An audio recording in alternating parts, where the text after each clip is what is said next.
दोस्तों को प्यार भरा नमस्कार। हरमीत सिंह जी और मैं साक्षी मल्होत्रा हिंदी अनुवादक के रूप में आपका स्वागत करते हैं हिंदी कक्ष में के लिए। अगर सब कुछ पूर्ण रूप से तैयारी है आप लोगों की तो आइए यहाँ से अगली स्लाइड पर प्रस्थान करते हैं और आज के सत्र को शुरू करते हैं। मेरा नाम मरिया एंटोनिनका है और ये मेरा दूसरा साल है आप लोगों के साथ जहाँ पे मैं आप लोगों को परिचित कराती हूँ ब्लॉकचेन तकनीक के साथ और इसके माध्यम से मदद करती हूँ सभी भागीदारों को ब्लॉकचेन के बारे में जानकारी प्राप्त है। और क्रिप्टो करेंसी है वो अपने आप में काफी एक जटिल प्रक्रिया है लोगों के लिए और क्योंकि ये हमारा उत्तरदायित्व है कि हम सभी को पूर्ण रूप से शिक्षा दें और उन्हें वित्तीय साक्षरता स्लाइड पर। और आइए अब हम उन लोगों की भी मदद करें जो थोड़ा समय पहले कंपनी में हमारे और दोहराना चाहूंगी उस ज्ञान को जिसके बारे में आप लोग जानते हैं 2020 में हमने देखिए क्रिप्टो यूनिट ब्लॉकचेन टोकन है वर्ल्ड सीआरयू। ये आपका डिजिटल शेयर है और एक और टोकन है जिसे सीआर तकनीकी टोकन है और ये एक से एक के बराबर है वर्ल्ड सीआरयू के साथ। और जब एक्सचेंज का तो सभी लोग पूर्ण रूप से तैयार हैं इस प्रशिक्षण के लिए क्योंकि जो वर्ल्ड सीआरयू टोकन है उसको बेचा जाएगा करीब 35 से 40 सेंट पर और जो क्रिप्टो यूनिट टोकन है और क्रिप्टो यूनिट टोकन जो है वो 30 सेंट पे खरीदा जाएगा और इसको एक्सचेंज में डाला जाएगा। आपको सीआरयू को खरीदना होगा और इसलिए हमारी आशा अंक प्राप्त हो, एक बेहतरीन शुल्क प्राप्त हो जो कि यूएनटी टोकन हो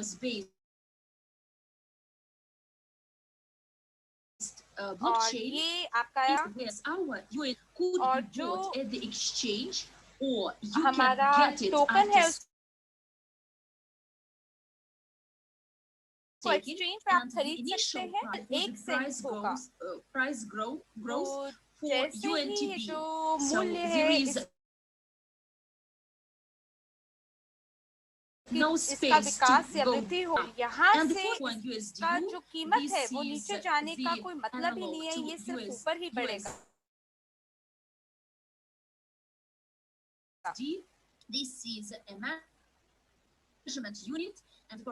और यूएसटीयू जो है ये भी एक प्रकार का आपका मेजरमेंट यूनिट की तरह काम करता है यानी मापने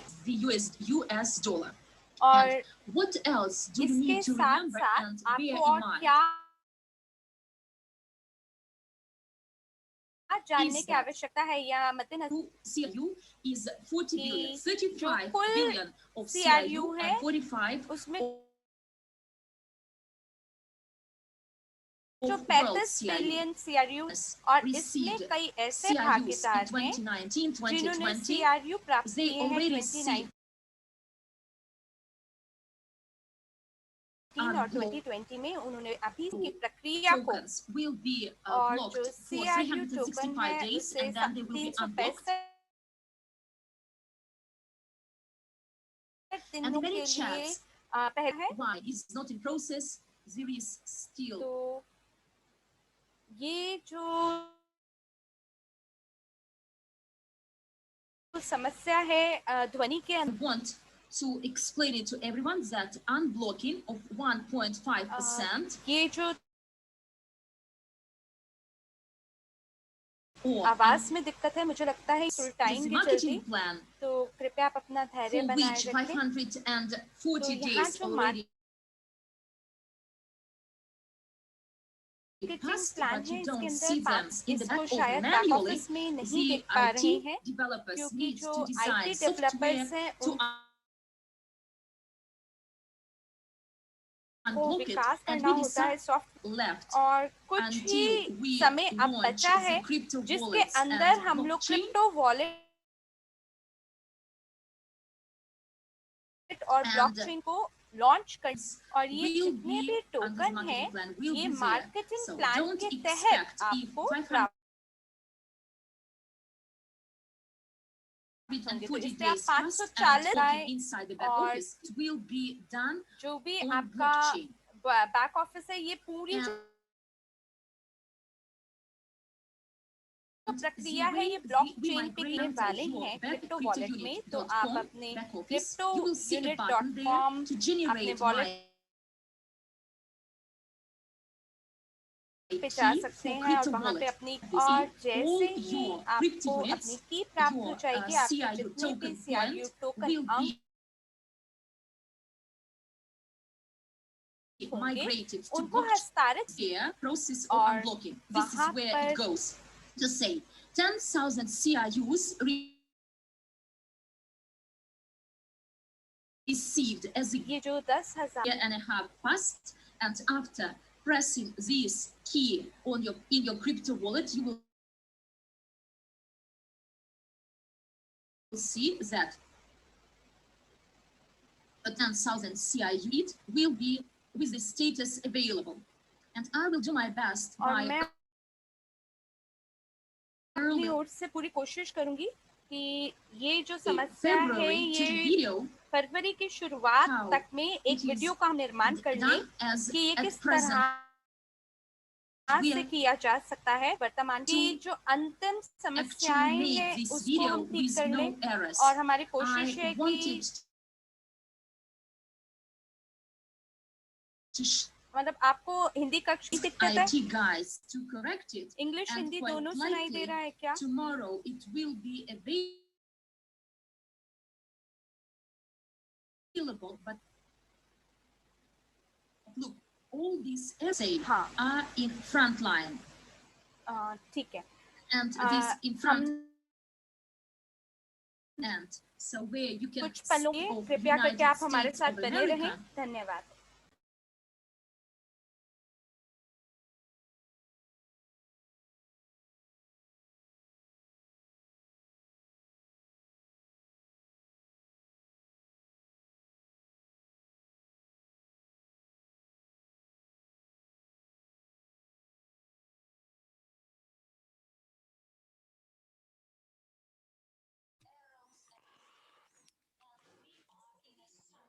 और अभी हम लोग इस समय ये जो त्रुटियां हैं, ये जो एरर्स हैं, हम उनको ढूंढ रहे हैं। तो हम लोगों को कुछ दिक्कत आ रही है, और हम लोग इस दिक्कत का जो भी इसका निजात है, हम वो पाने की कोशिश कर रहे हैं।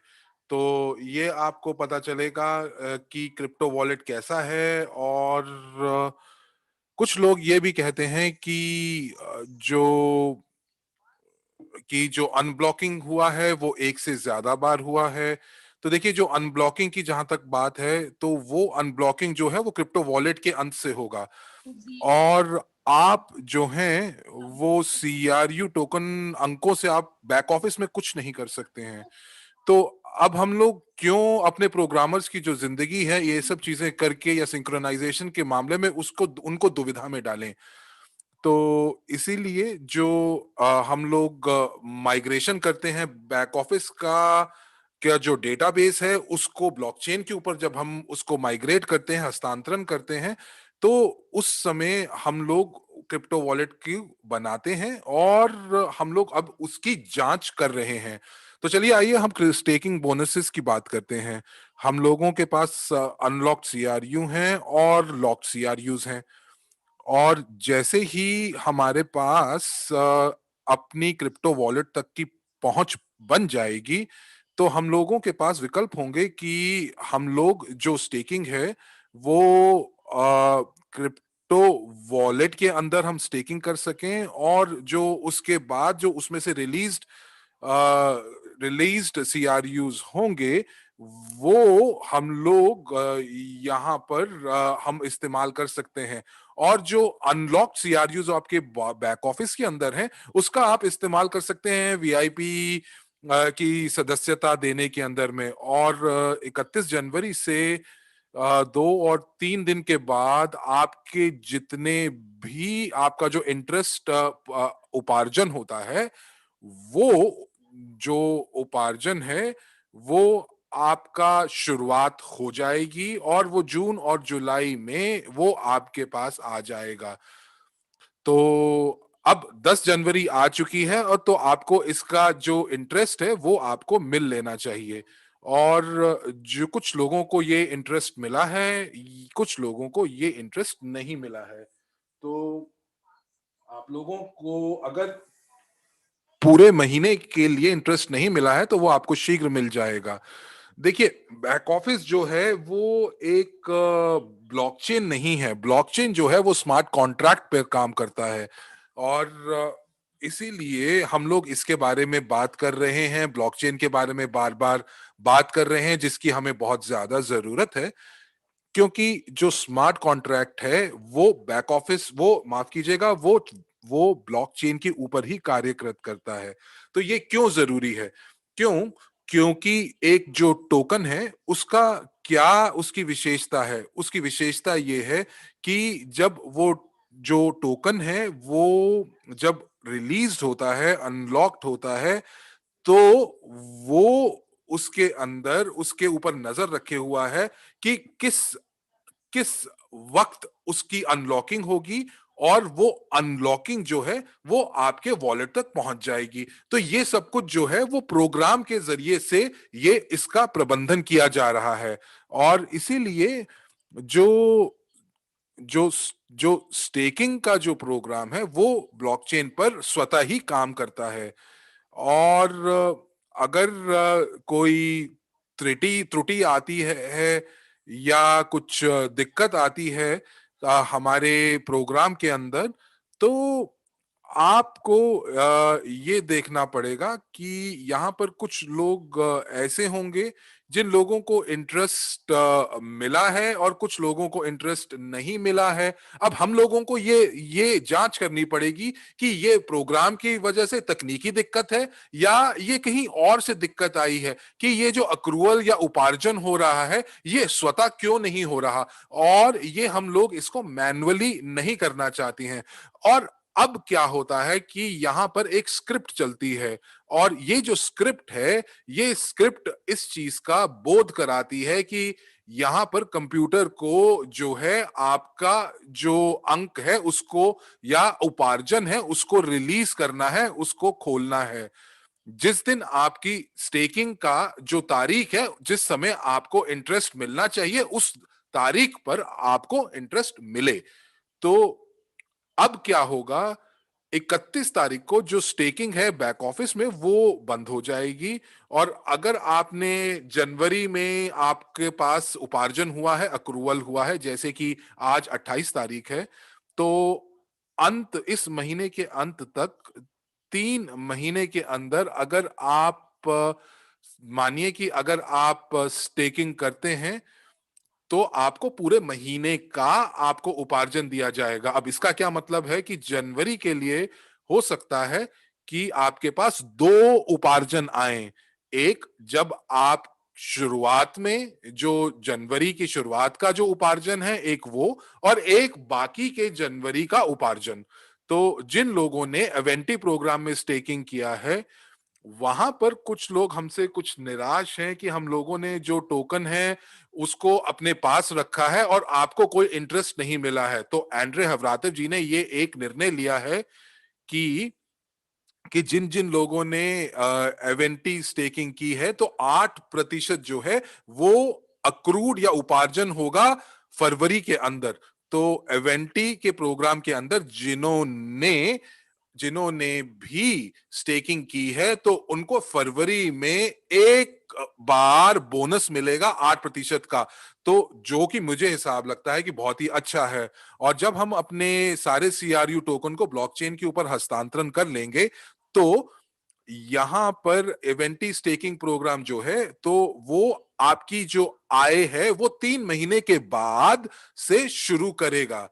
तो आप लोगों को, जहां पर हम लोगों ने पहले कहा था कि इवेंटी स्टेकिंग के अंदर 6 महीने तक आपको कुछ नहीं मिलेगा, लेकिन अब आप जब ब्लॉकचेन के अंदर इवेंटी स्टेकिंग करेंगे तो आपको 3 माह के बाद जो आपकी जो आय है वो आना शुरू हो जाएगी, और ये आपका ये चीजें अस्वतः ही हो जाएंगी। तो जो आपका जो विलंबन है या जो आपका जो स्टेकिंग है बैक ऑफिस में, वो स्वतः ही खत्म हो जाएगा और वो आपके बैलेंस में जुड़ जाएगा। तो ये जो स्लाइड है ये आपको स्टेकिंग के बारे में और बताएगी। तो ब्लॉकचेन के अंदर अगर आप ये देखेंगे तो CRU और CRU के जो स्टेकिंग है, ये जो है, ये आपको एक उदाहरण दिया गया है कि 1000 यूनिट्स की जो स्टेकिंग है वो तब। तो आइए चले देखते हैं कि अगर आपके पास 10,000 अनलॉक्ड CRU अंक हैं, तो आप उसमें से, तो आप अलग अलग स्टेकिंग जो है वो बना सकते हैं। तो 1000 की जो है वो आप कर सकते हैं और अलग अलग दर पर आप कर सकते हैं। तो 1 महीने के बाद अगर आपको लगता है कि क्रू अंकों का जो मूल्य है वो बढ़ गया है, तो आप उसको आप अलग निकाल सकते हैं और उसको बेच सकते हैं। उसके 2-3 महीने के बाद जब आपको फिर लगे कि क्रू का जो मूल्य है वो बढ़ गया है, तो आप इसमें से स्टेकिंग को निलंबित करके आप उसको बेच सकते हैं। एक और प्रश्न था जो कि इवेंटी स्टेकिंग के लिए था कि इसकी मियाद या इसका कितना समय काल रहेगा, तो उसमें कुछ दिक्कत आ रही है लोगों को समझने के अंदर। तो देखिए, ब्लॉकचेन के अंदर आप जैसे ही स्टेकिंग शुरू करेंगे इवेंटी के लिए, तब आप देखेंगे कि ये 36 महीने के लिए जो है वो शुरू होगी, लेकिन वो अप्रैल से शुरू होगी। तो अभी आप जनवरी में हैं, फरवरी, मार्च, अप्रैल, और वो वहां पर खत्म हो जाएंगी। और अप्रैल के बाद आप देखेंगे कि आपके क्रिप्टो वॉलेट के अंदर जो 36 महीने हैं, जो उनके अंदर जो जो अप्रैल में ये 36 महीने शुरू होंगे जो इवेंटी स्टेकिंग के हैं, और आपको मई में आपको पहली आपको इंटरेस्ट की भुगतान आपके अकाउंट में आएगा।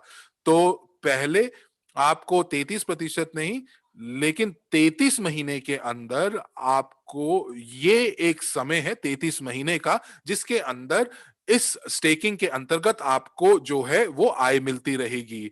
आप चौथे महीने में से आप अपनी आय पाना शुरू कर देंगे, इंटरेस्ट पाना शुरू कर देंगे। जो इवेंटी स्टेकिंग है वो बहुत कम समय के लिए उपलब्ध होगी। एंड्रे हवरातर जी ने ये उन्होंने कहा है कि वो सिर्फ इसको 2 हफ्ते के लिए ही इसको शुरू करेंगे, और वो ये नहीं चाहते कि वो 3 बिलियन जो CRU टोकन जो है वो इस स्टेकिंग के अंतर्गत ही आ जाएं। तो हम लोग इसीलिए हम लोगों के हम लोगों को खुद से ध्यान रखना है, और हमें उसी ध्यान को रखते हुए, सतर्क रहते हुए, ये जो स्टेकिंग प्रक्रिया है इसको आगे बढ़ाना है। ये प्रक्रिया किस प्रकार से है जो कि कीमतों को बढ़ाएगा।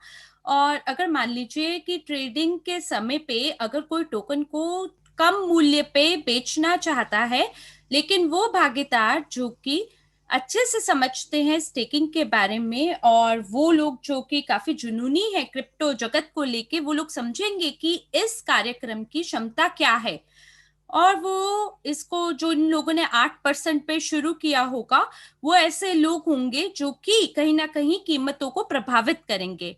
और जब उन्हें पता चलेगा कि बहुत जल्दी ये जो स्टेकिंग कार्यक्रम है इसको स्थगित कर दिया जाएगा, जैसे मान लीजिए 1 सप्ताह के बाद, तो ऐसी स्थिति में ये अनलॉक्ड CRU का जो कीमत है उसको बहुत ज्यादा प्रभावित करेगा।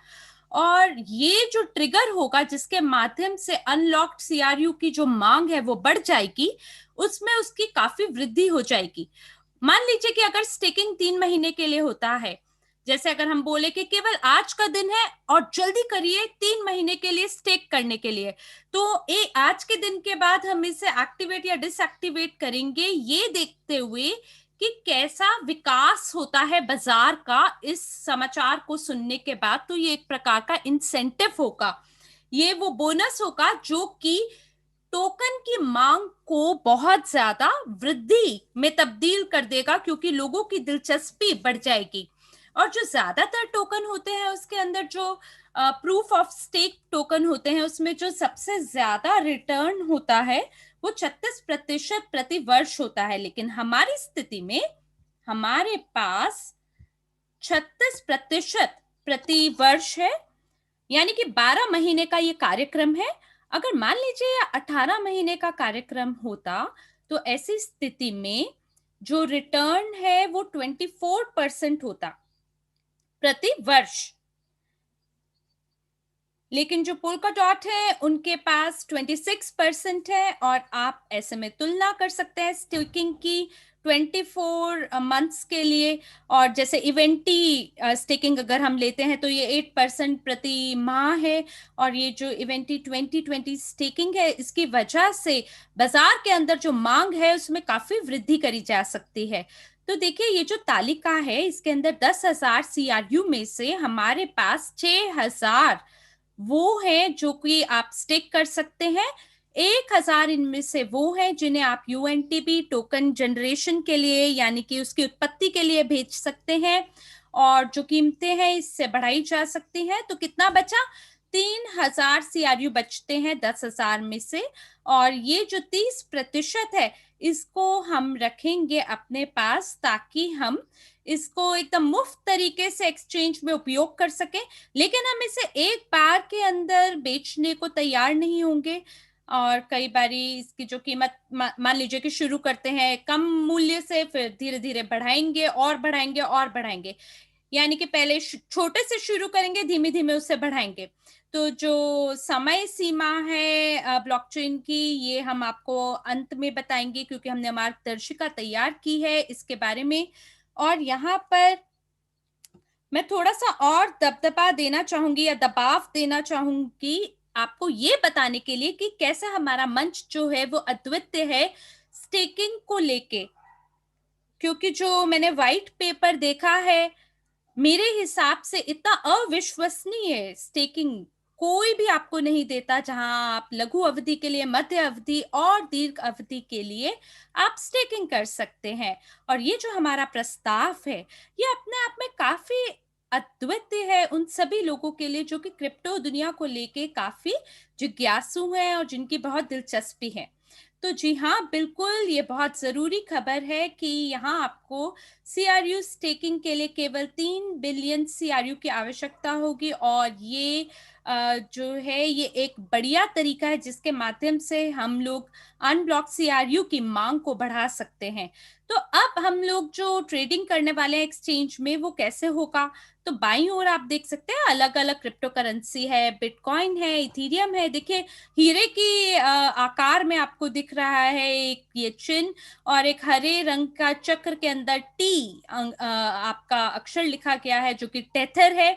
और जो नीले रंग का टोकन है वो जिसके अंदर डॉलर है वो USDC है, यानी कि USD कॉइन है। और ये हमारा खुद का, इसके बाद आप देख पा रहे हैं हमारा खुद का भुगतान प्रणाली ग्लोबल यूनिट पे है। और जो पैसा है वो फिएट मनी, वीजा और मास्टर कार्ड पे है। तो यहाँ पे वो सभी लोग जो कि CRU टोकन को खरीदना चाहेंगे या UNTP टोकन को खरीदना चाहेंगे उन्हें डिपॉजिट करना होगा एक्सचेंज पे बिटकॉइन, इथेरियम, टेथर, USDC या हमारे पेमेंट प्रणाली यानी हमारे भुगतान प्रणाली के माध्यम से। तो वो लोग जिन्होंने पंजीकरण किया है वो लोग ट्रांसफर कर सकते हैं डॉलर में, फिएट डॉलर में या बैंक कार्ड में। लेकिन जब वो ये करेंगे ऐसी स्थिति में जो आपकी राष्ट्रीय मुद्रा है उसको वो बदल दिया जाएगा US डॉलर एक्सचेंज रेट के हिसाब से। तो ये वो लोग हैं जो कि USDU खरीदना चाहते हैं जो कि हमारा स्टेबल कॉइन है। और फिर ये जो USDU है इसको करेंसी पेयर यानी कि आपके जो मुद्राएं हैं उनकी जोड़ों में किया जाएगा, जैसे डॉलर CRU के लिए या CRU डॉलर के लिए तो जो लोग CRU या UNTB को बेचना चाहते हैं, उन्हें केवल ऑर्डर देना होगा अपनी करेंसी पेयर में, USDU को UNTB के लिए जैसे मान लीजिए। और क्योंकि ये लोग टॉप अप करेंगे बिटकॉइन में या USDU में हमारे भुगतान प्रणाली के माध्यम से या बैंक कार्ड के माध्यम से, इसी प्रकार से दूसरी तरह से भी वो कर पाएंगे। जैसे अगर विड्रॉ करना चाहते हैं आप पैसा एक्सचेंज से, तो आप उसको अपनी मुद्रा के हिसाब से, पसंदीदा मुद्रा के हिसाब से आप इसे कर पाएंगे, चाहे वो बिटकॉइन है या टेदर है। और फिर इसी प्रकार से जो हमारा भुगतान प्रणाली है उसके अंदर आप तब्दील कर पाएंगे फिएट मनी में या सीधे रूप से अपने बैंक कार्ड में। तो मैं आपको यहाँ बताना चाहती हूँ कि ये जितने भी कार्ड हैं ये आपके लिए उपलब्ध नहीं होंगे विड्रॉ करने के लिए। और हो सकता है कि जैसे ही एक्सचेंज का उद्घाटन होता है तो पहले ही दिन आपको ये मौका मिल जाए, ये भी जरूरी नहीं है। तो ये आपके लिए आसान होगा कि आप टॉप अप कर सके वॉलेट को एक्सचेंज पे, लेकिन कई बार मुश्किल होता है ये कि वहां से आप पैसे को कैसे आगे पीछे भेजेंगे। लेकिन ग्लोबल यूनिट पे के माध्यम से पैसे को इधर उधर करना आसान रहेगा। और ये जो वीजा और मास्टर कार्ड का कमीशन शुल्क है ये बहुत ज्यादा है, 6.5%, 7%। ये वो धनराशि है जो कि वीजा मास्टर कार्ड आपसे लेती है, क्योंकि बीच में बड़े सारे बैंक आ जाते हैं। तो इसलिए आपके लिए सबसे ज्यादा लाभप्रद रहेगा कि आप टॉप अप करें या विड्रॉ करें क्रिप्टो करेंसी में या ग्लोबल यूनिट पे प्रणाली का उपयोग करें। तो हमने पहले से ही काफी चर्चा की है पिछले वेबिनार्स में कि हमें सोचना होगा सभी टैक्सेस के बारे में, तो यानी कर के बारे में। तो आइए अब हम अगली स्लाइड पे 3 सेवाओं के बारे में जानते हैं। तो यहाँ पे देखिए हमारे पास coinly.io ये एक वेबसाइट है। आप इसका फोटो ले सकते हैं, स्क्रीनशॉट ले सकते हैं, और आप ये भी देख सकते हैं कि कौन कौन सी वो देश हैं जो कि इस सेवा द्वारा समर्थित हैं। यूनाइटेड स्टेट्स है, फिनलैंड है, और पूरा जो यूरोप है, सिंगापुर है, कोरिया, रूस यहाँ नहीं है, यकीनन यहाँ नहीं है, क्योंकि जो रूस है उन्होंने क्रिप्टो करेंसी पे 1 जनवरी को एक कानून से स्वीकृति प्राप्त की है। और देखिए अभी ये कानून लागू हुआ है यहाँ। ये अच्छा है कि हमने पिछले साल ट्रेडिंग नहीं शुरू किया, वरना हमें टैक्स रिपोर्ट देनी होती मार्च को लेके या अप्रैल को लेके इसी साल में। तो देखिए फिलहाल हमारे पास पूरा 1 साल है, हम लोग तैयार होने के लिए हमारे पास पूरा 1 साल है, और हमें सोचना है कि कैसे सारी चीजों को पूरे किया जाए और कैसे हम चीजों को आगे बढ़ा सकते हैं। तो बिल्कुल आप घबराएं ना कि आपको टैक्सेस का भुगतान करना होगा, कर का भुगतान करना होगा, लेकिन अभी भी हम काफी शोध कर सकते हैं टैक्सेशन लॉ के ऊपर, यानी कर के कानूनों के ऊपर।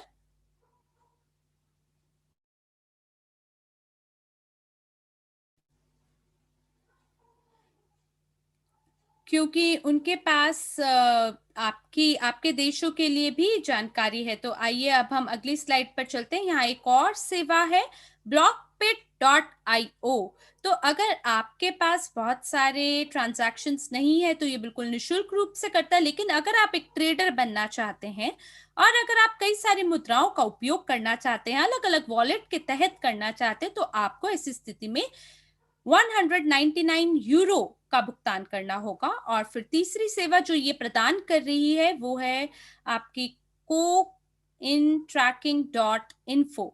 तो इसके बारे में भी मैंने काफी सारी जानकारी मैंने प्राप्त की है। ये जो वेबसाइट है ये रूस में भी उपलब्ध है, तो इसके बारे में मैंने काफी शोध किया और मेरे ख्याल से मैं इस सेवा का ज्यादा उपयोग करूंगी। जैसे ही हमारा एक्सचेंज का उद्घाटन हो जाएगा तो हम लोग तकनीकी टीम के साथ मिलकर, जो कि बेलारूसी से यानी बेलारूस में काम कर रही है, वो लोग विकास करेंगे इस मॉड्यूल का जो कि इन सेवाओं में से किसी एक के साथ इंटीग्रेट होगा। और फिर आप लोग पेयर कर सकते हैं अपने खाते को। जैसे मान लीजिए उदाहरण के लिए cointracking.info के साथ अगर आप जोड़ते हैं अपने खाते को, तो ये जो सेवा है ये पता लगाएगा कि कौन से शुल्क पे आपने CRU खरीदा, बेचा यूएनटीबी, और फिर साल के अंत में ये लोग एक रिपोर्ट भी आपके लिए तैयार करेंगे, और ये पूरी प्रक्रिया जो है ये स्वचालित रूप से यानी ऑटोमेटिक रूप से होगी। तो जो डॉलर है जिसके माध्यम से आपने टॉपअप किया अपने खाते को, या जो यूरो है जिससे आपने विड्रॉ किया है यानी निकाले हैं अपने खाते में से, ये पूर्ण रूप से स्वचालित रूप से आपको तालिका के रूप में बताएगा कि कैसे आपने खर्चा किया, कैसे आपने आय कमाई है, और फिर आपके कमाने और बीच में जो आपने कमाया है वो कितना लाभप्रद रहा है आपके लिए, और उसके आधार पे आपको कितने कर का भुगतान करना है ये भी जानकारी आपको मिलेगी। और फिर आपको कई ऐसी भी चीजें बताई जाएंगी, चालें बताई जाएंगी कि कैसे आप अपने कर को कम दिखा सकते हैं, कम करा सकते हैं। और फिर जो बिटकॉइन है, पूरे साल के अंदर आपने कितना ट्रेड किया है, उसके अंत में आपको ये भी देखने को मिलेगा कि हो सकता है कि आपने पूरे साल ट्रेडिंग की लेकिन आपने कोई भी लाभ नहीं कमाया। तो यहाँ पे जो क्रिप्टो है उसको एक्सचेंज किया जाएगा अभी वर्तमान कीमत के हिसाब से, और फिर आप इसकी तुलना कर सकते हैं शेयर्स की कीमतों से। तो आप यहाँ पे अगर बेचते हैं शेयर्स को, तो जो ब्रोकर है स्टॉक एक्सचेंज पे वो जांचेगा कि क्या अंतर है खरीदने और बेचने के शुल्क में, और उसी के हिसाब से वो आपसे इनकम टैक्स को चार्ज करेगा। तो ये सामान्य स्टॉक मार्केट की बातें हैं जहां पे जो टैक्सेशन एजेंट होते हैं वो स्टॉक एक्सचेंजेस के अंदर काम करते हैं, लेकिन जो क्रिप्टो एक्सचेंजेस हैं वो आपको बिल्कुल भी कर के लिए आपको भुगतान करने के लिए मजबूर नहीं करेंगे। तो ये जो है ये एक प्रकार से एक सेवा है जो आपकी मदद करती है, जिसके माध्यम से आप अपनी स्प्रेडशीट का निर्माण कर सकते हैं, और साल के अंत में आप अपनी संपत्ति का उपयोग कर सकते हैं जिस भी तरह से आप उसको इस्तेमाल करना चाहते हैं, और जो भी आपके बीच का जो भी अंतर है उसको उसको भी आप ऑप्टिमाइज कर सकते हैं, उसका उपयोग कर सकते हैं। तो बिल्कुल जी, जो ये क्रिप्टो एक्सचेंज है वो आपके लिए टैक्स का भुगतान नहीं करती है, और इसलिए ये जो रिपोर्ट है इसका निर्माण हमें खुद करना पड़ता है। तो बिल्कुल काफी सारी जानकारी आपके लिए इंतजार कर रही है। तो मैं अब आपको ग्लोबल यूनिट पे और सिस्टम के बारे में और एक्सचेंज यूनिटेक्स के बारे में जानकारी दूंगी, और वेरिफिकेशन कैसे करनी है ग्लोबल पास से वो भी आपको बताऊंगी। तो मेरे ख्याल से जो हमारे अनुवादक हैं उनको भी एक सांस ले लेनी चाहिए यहाँ पर।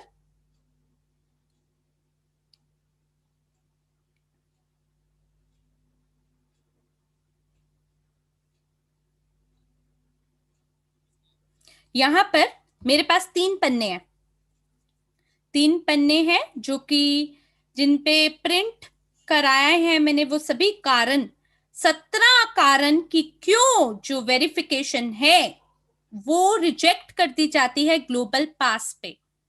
क्योंकि कई ऐसे लोग होते हैं जो वेरिफिकेशन है वो फटाफट से 2 घंटे के अंदर इस प्रक्रिया को कर दिया जाता है, और यूएस लोग हैं कई हमारे जो कि काफी कई ऐसे लोग हैं जो कहते हैं कि हम लोग स्थापना प्रक्रिया के लिए 11 जनवरी से इंतजार कर रहे हैं, भाई क्यों नहीं हुआ वेरिफिकेशन। तो मैं आपको कारण बताना चाहती हूँ कि क्या सामान्य और ज्यादातर वाले कौन से वो कारण है जिसकी वजह से वेरिफिकेशन डिनाई होती है और उसको टाल दिया जाता है, मना कर दिया जाता है, और आपके लिए ये सभी कारण है ताकि आप समझ सके कि क्यों आपका खाता वेरीफाई नहीं हुआ। तो जी हाँ, पहला कारण है जब व्यक्ति अपना पहला और आखिरी नाम भरता है और डेट ऑफ बर्थ डालता है तो कुछ गलती वो कर देते हैं। जैसे पासपोर्ट के अंदर एक जो नाम है वो मान लीजिए एक लेटर एक अक्षर कुछ अलग लिखा गया है पासपोर्ट में और आपने अलग डाला है, तो बिल्कुल जो वेरिफिकेशन है वो डिनाई हो जाएगा, विफल हो जाएगा। तो आपको प्रत्येक फील्ड को बिना जल्दीबाजी के बड़े धैर्य के साथ भरना है। और हमने ये भी देखा है कि जो हमारे भागीदार हैं वो मार्गदर्शिका को सतर्कता पूर्वक बिल्कुल नहीं पढ़ते और वो लोग जल्दीबाजी के अंदर सब कुछ भर देते हैं जानकारी को। तो हमारा आपको ये सुझाव है कि पहले आप मार्गदर्शन को ठीक से पढ़े, जो भी और जब आप बिल्कुल 100% आप सही हो जाते हैं या आप उसको पढ़ लेते हैं तो उसके बाद ही आप चीजें भरनी शुरू कीजिए।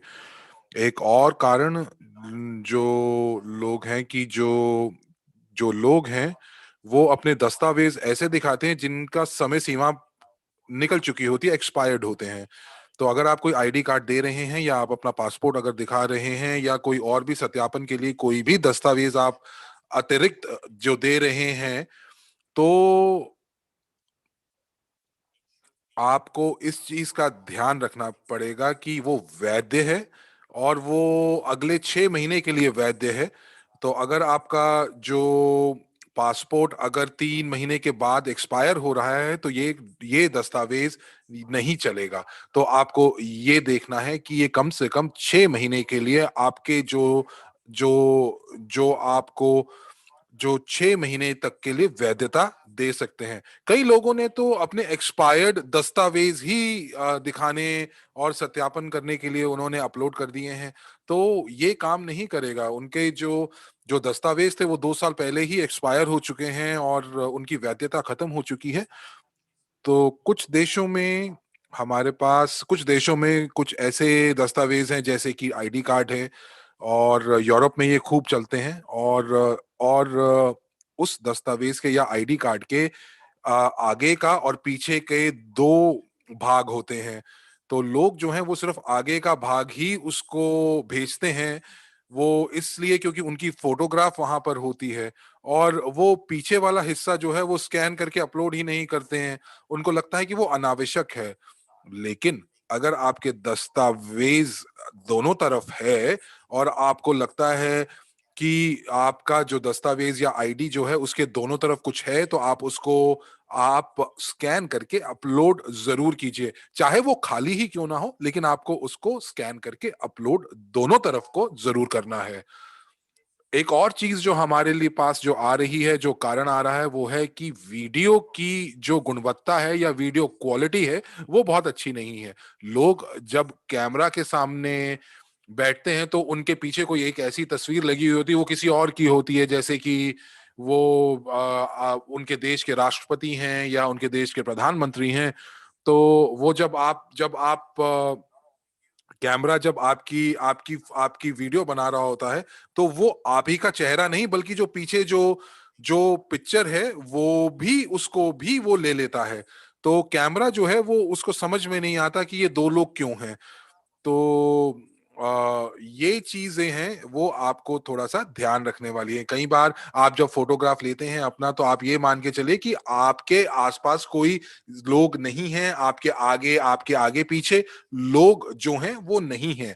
तो ये जरूरी है कि आप अगर कोई अपनी फोटो ले रहे हैं तो ये ज्यादा अच्छा है कि आप अपने मोबाइल के कैमरे से वो फोटो लें, क्योंकि जो जो आपका जो लैपटॉप का कैमरा है वो इतना अच्छा नहीं होता।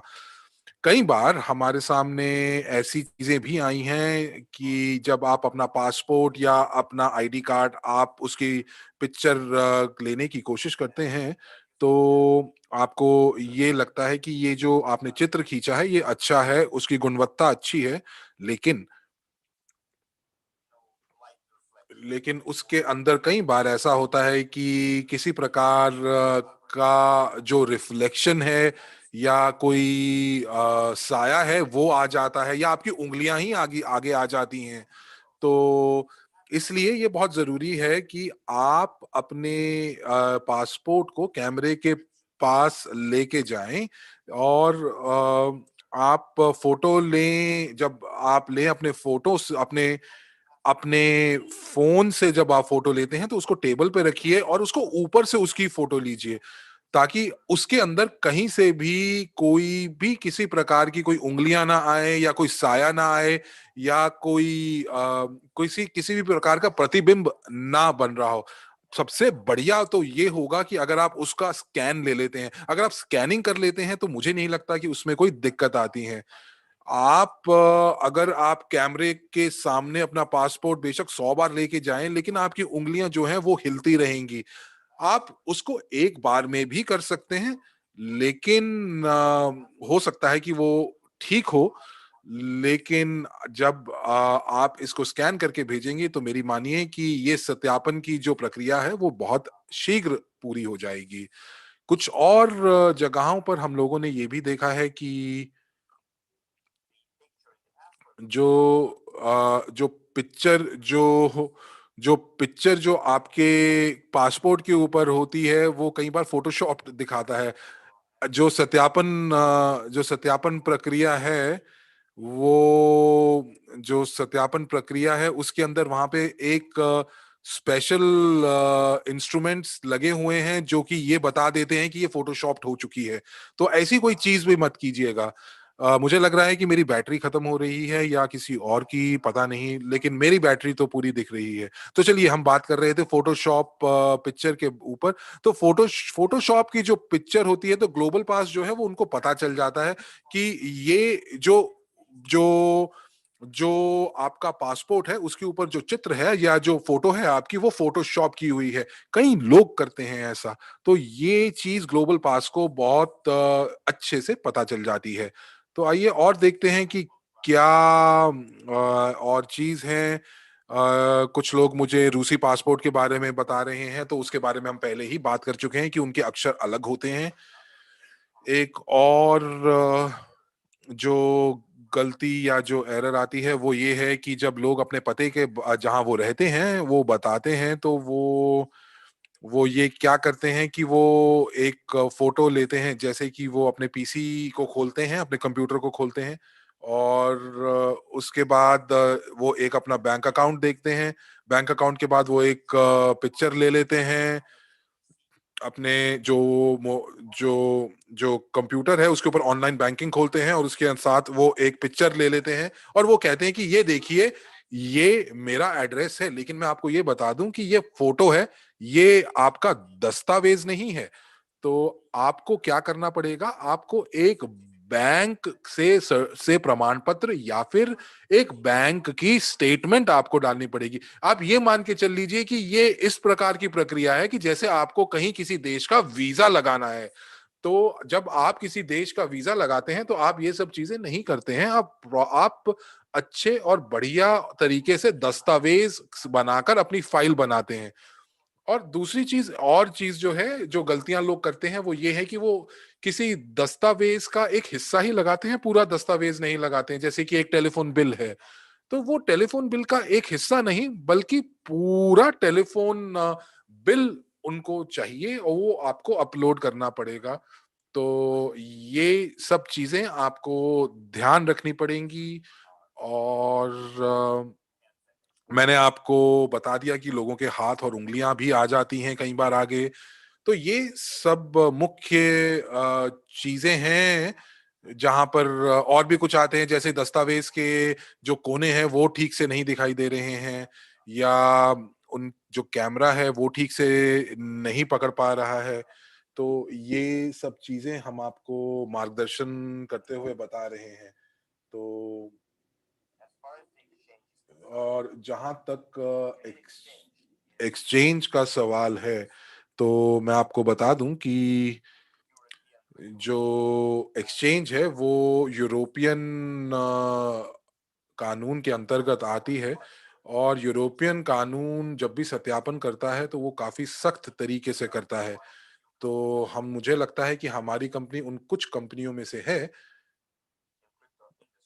जो कि क्रिप्टो उद्योग में है, और वो ये चाहती हैं कि हम हमारे जो उपयोगकर्ता हैं उनके सत्यापन जो है वो भी सख्त तरीके से हो, सख्त प्रक्रिया के बाद ही सत्यापन हो।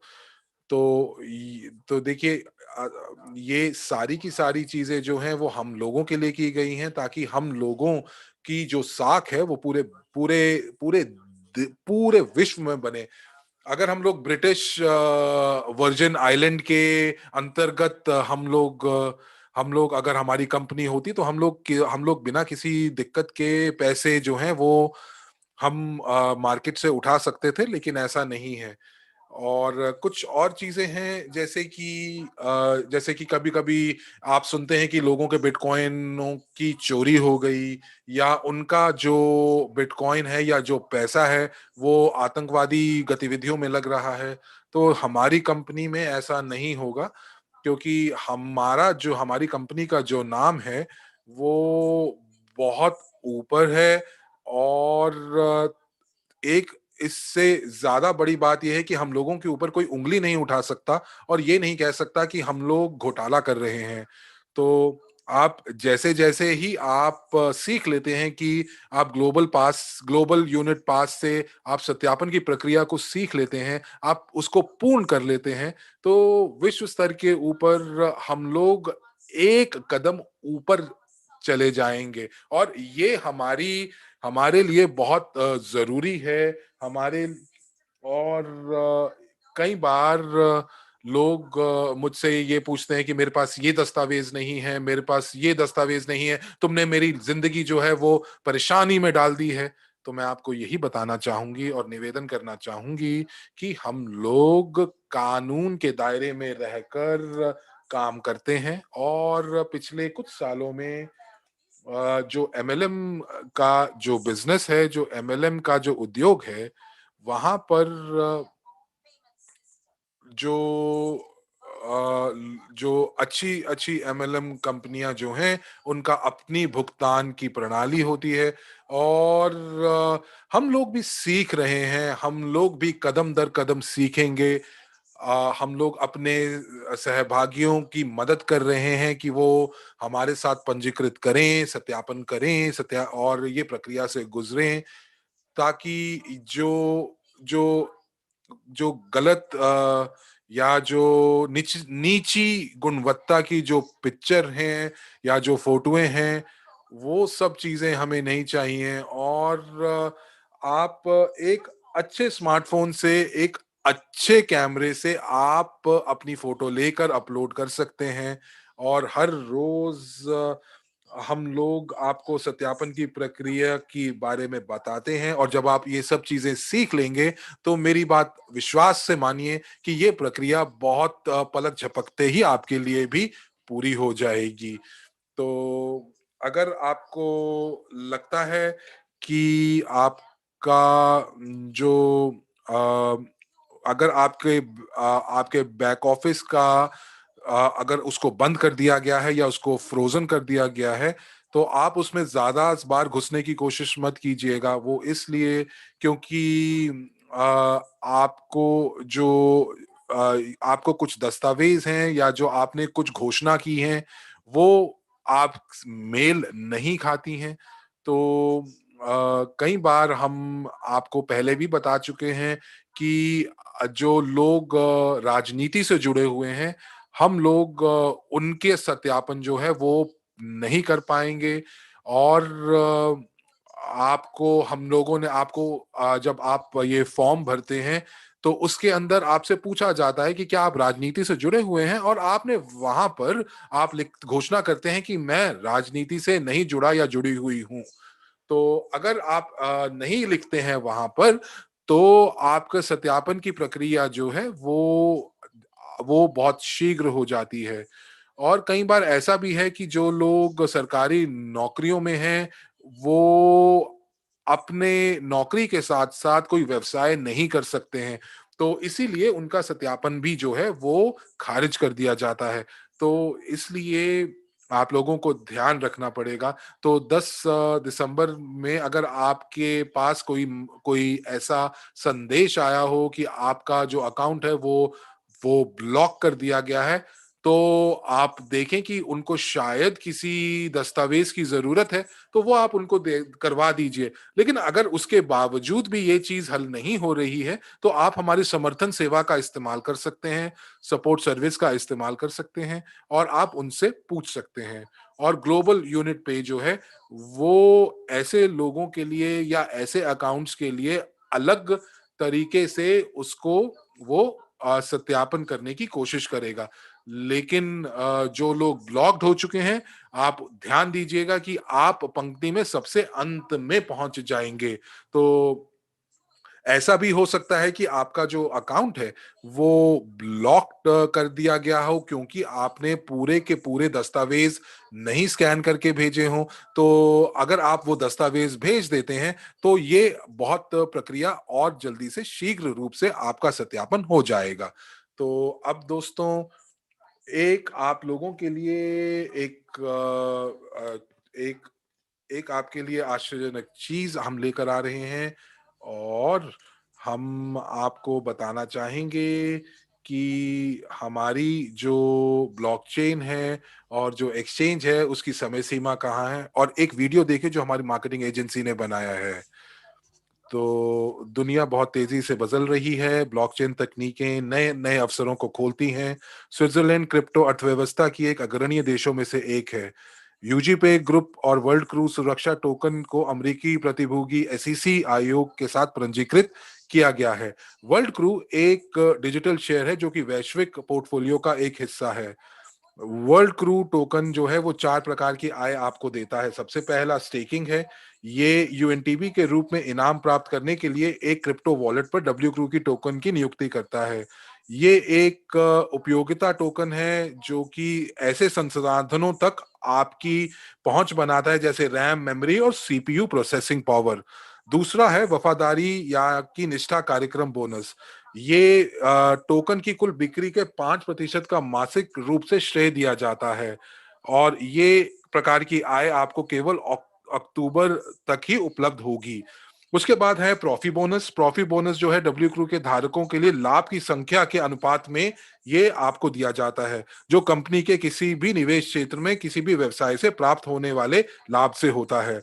उसके बाद यूएसडीयू टोकन जो है एक फिएट डॉलर से समर्थित है, उसका समर्थन फिएट डॉलर द्वारा किया जाता है, और यूएसडीयू में प्रॉफी बोनस का भुगतान भी किया जाता है। ये एक कंपनी के लिए स्टेबल कॉइन है। उसके बाद आप हम लोग ये देखें तो ये हमारे पास 80 बिलियन टोकन है, और ये कंपनी विश्व स्तर पर है, और टोकन को सुरक्षित करने वाली परिसंपत्तियों का मूल्यांकन एक अंतरराष्ट्रीय कंपनी सीआरओडब्ल्यू द्वारा की गई है, और इसके कई अरबों डॉलर में इसका मूल्यांकन किया गया है। मुख्य निवेश परियोजनाओं में क्या क्या शामिल है? उनमें शामिल है सोना, हीरे, फिल्म उद्योग, basalt, data mining, Eugene, Khan पान और कानूनी सेवाएं और रियल एस्टेट। वैश्विक निवेश पोर्टफोलियो के सहमालिक बने और अपनी नई वास्तविकता को खुद बनाएं।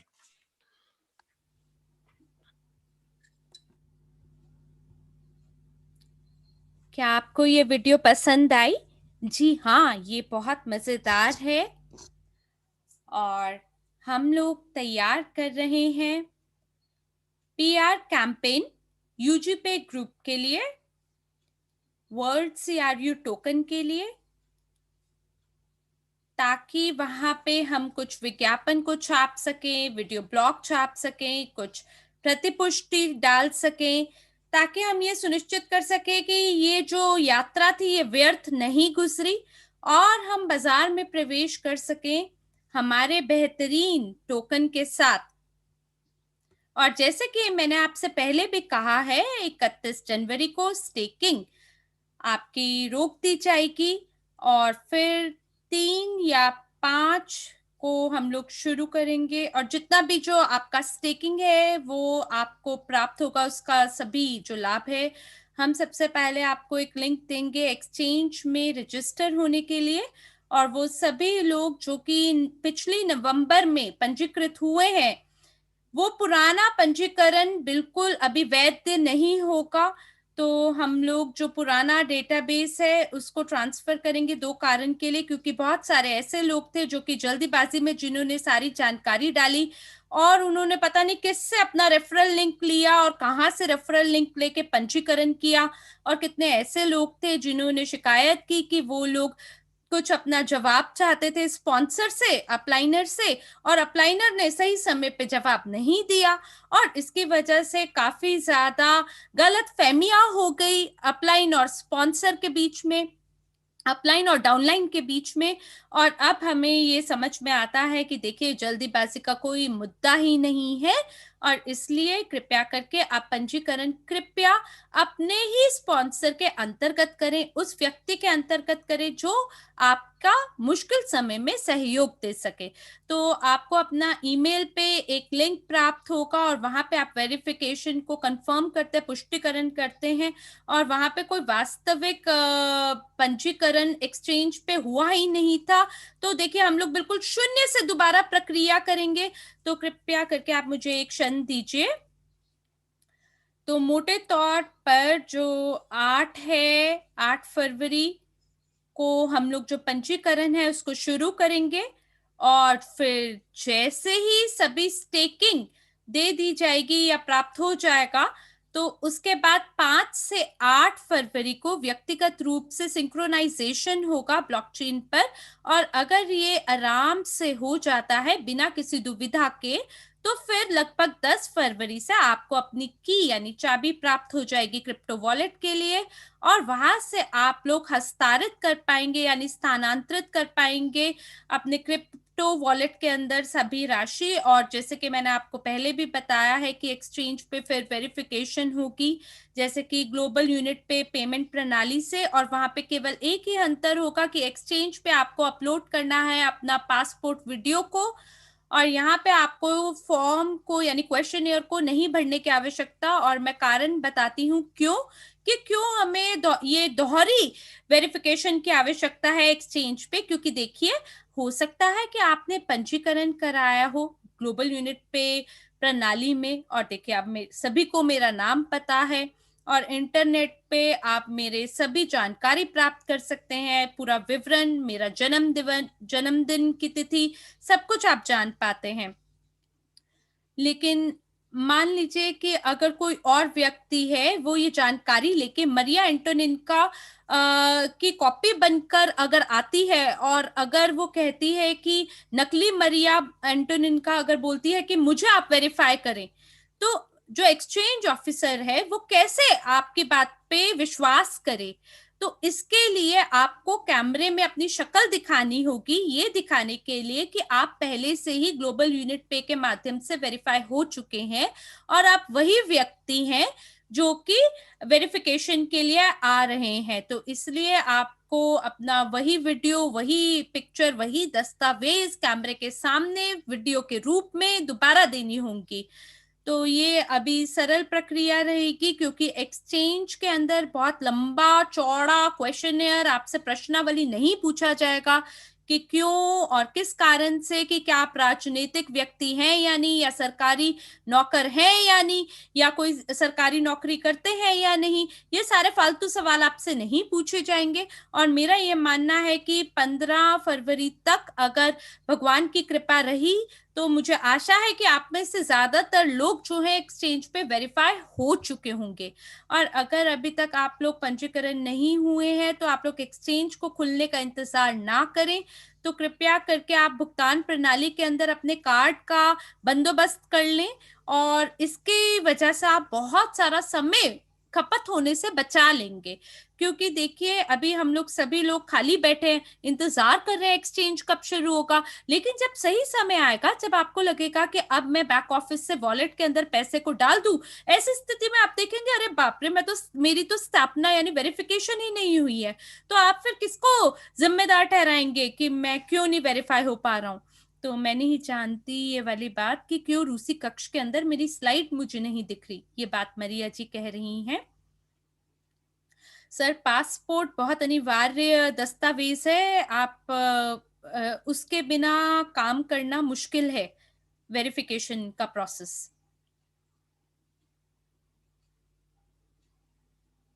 तो मरिया जी तकनीकी समस्या से कुछ गुजर रही हैं और कह रही हैं कि उनके कक्ष के अंदर, रूसी कक्ष में स्लाइड नहीं दिख रही।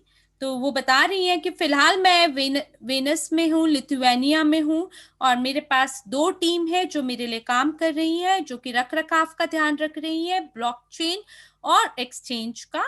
तो हम लोग अंतिम जांच को चालू करके उसको हम बढ़ा रहे हैं, ये देखने के लिए कि सभी चीजें ठीक से हो रही है या नहीं। तो हमने ये पाया कि बहुत छोटी छोटी 2 त्रुटियां हैं, और ऐसी गलतियां हैं जो इतना ज्यादा प्रभावित नहीं करेंगी एक्सचेंज को।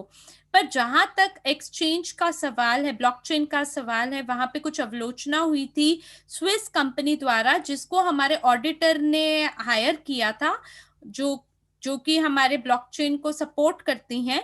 और वहां पे उन्होंने कुछ उसके जो आर्किटेक्चर है यानी निर्माण है, उसके अंदर कुछ उन्होंने गड़बड़ देखी। क्योंकि देखिए हमारा बड़े ही विस्तृत टोकोनॉमिक है ब्लॉकचेन के साथ, और जिसको आप बैक ऑफिस के साथ सिंक्रोनाइज करते हैं, वो काफी लंबा चौड़ा काम है, और उसके अंदर 2 त्रुटियां पाई गई थी जिसको हमने ठीक करने की कोशिश की है, और ये आपके ब्लॉकचेन निर्माण यानी आर्किटेक्चर के अंदर थी ये 2 समस्याएं। और हमने अब देखा है कि भौतिक रूप से कोई भी त्रुटि या कोई भी रुकावट नहीं है, कोई ऐसी रुकावट नहीं है जो कि हमारे एक्सचेंज को खराब करे। तो मैं एक पुल की तरह काम कर रही हूँ बेलारूस की टीम के साथ, और जो हमारे ऑडिटर हैं ब्लॉकचेन के, उनके दोनों के बीच में मैं एक पुल हूँ, ताकि कोई भी अगर मुश्किल है तो वो उससे हम पार हो सके। और एंड्रयू होवरोतोव जी ने मेरे को बिल्कुल ये बोल के रखा है कि जब तक आपका पूरा नहीं हो जाता है ब्लॉकचेन, आप बिल्कुल बने रहें, हमारे साथ टिके रहें, ताकि सारी चीजें एकदम आराम से शांति से हो जाएं। तो हर दिन मैं उनके पीछे पड़ी रहती हूँ ये पता लगाने के लिए कि सारी चीजें प्रभावी रूप से हो भी रही है या नहीं हो रही है। तो मुझे बिल्कुल आशा है कि जो भी हमने आपको समय दिया है उस पे हम लोग एकदम सटीक रूप से सब कुछ शुरू कर देंगे, ताकि वैश्विक स्तर पे जो भी हमें चुनौतियों का सामना अभी तक करना पड़ा है वो हमारे रास्ते की बाधा ना बने, और जिससे हमारी जो भी योजनाएं हैं वो सुगमता से पूरी हो जाए। और मुझे आशा है मेरे प्यारे दोस्तों, मुझे आशा है कि आपको हमारे आज का वेबिनार पसंद आया होगा, आपके लिए उपयोगी और लाभकारी हुआ होगा। देखिए ये वीडियो जो है ये मैंने थोड़ा समय पहले भी चलाई थी, ये रूसी भाषा के अंदर उपलब्ध है, लेकिन बहुत शीघ्र ये अंग्रेजी के अंदर उपलब्ध हो जाएगी, और फिर अंग्रेजी से हमारी जो भी टीम है सो आपके लिए इसे अनुवाद कर देगी। जो भी हमारे अनुवादक हैं वो इसका अनुवाद करेंगे स्पेनिश, इटालियन और अलग अलग भाषाओं में, लेकिन जो मुख्य भाषा होगी सो अंग्रेजी होगी। तो आपकी भाषा में आपको सबटाइटल पढ़ने का मौका मिलेगा, लेकिन जो मुख्य आवाज होगी सो अंग्रेजी में होगी। तो धन्यवाद प्यारे दोस्तों आपके समय के लिए, धन्यवाद मुझे ध्यान पूर्वक सुनने के लिए। मुझे आशा है कि आपके जो भी सवाल थे उनके जवाब आपको जरूर मिले होंगे। तो हम हमारी भगवान से बिल्कुल यही आशा करते हैं कि हमारा सारा काम सुगमता से पूरा हो जाए, और हमें आपकी शुभकामनाओं की आवश्यकता है। और ये बड़ी खुशी लगती है हमें जब हम ये देखते हैं कि आप लोग आभारी हैं बजाय शिकायत करने के। और धन्यवाद है हमारे सभी कार्यक्रमों को करने वाले लोगों का, एंड्रयू होवरोतोव जी का। और आपके साथ मिलकर बहुत जल्दी हम लोग हमारे इस बड़े महान परियोजना को जल्द ही उद्घाटन करेंगे, और इसको शुरू करेंगे आपके साथ मिलकर, और पूरी दुनिया को दिखा देंगे कि कितने जबरदस्त ताकतवर लोग हैं हम। इन्हीं सभी शुभकामनाओं के साथ में बहुत बहुत धन्यवाद आप सभी का हमारा आज का इस सत्र को सुनने के लिए। और इसी के साथ हरमीत सिंह जी और मैं साक्षी मल्होत्रा आपसे आज विदा लेते हैं। आशा करते हैं नई उमंग और जोश के साथ आपके साथ अगले वेबिनार में शीघ्र मुलाकात करेंगे। धन्यवाद, शुभ रात्रि।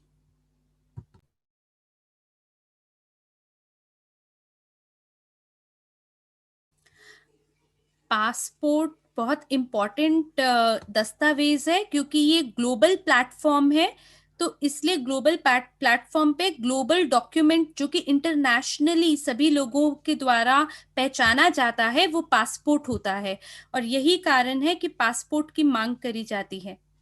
तो कृपया करके आप लोग पासपोर्ट का बंदोबस्त करा लें तो बेहतर रहेगा। धन्यवाद।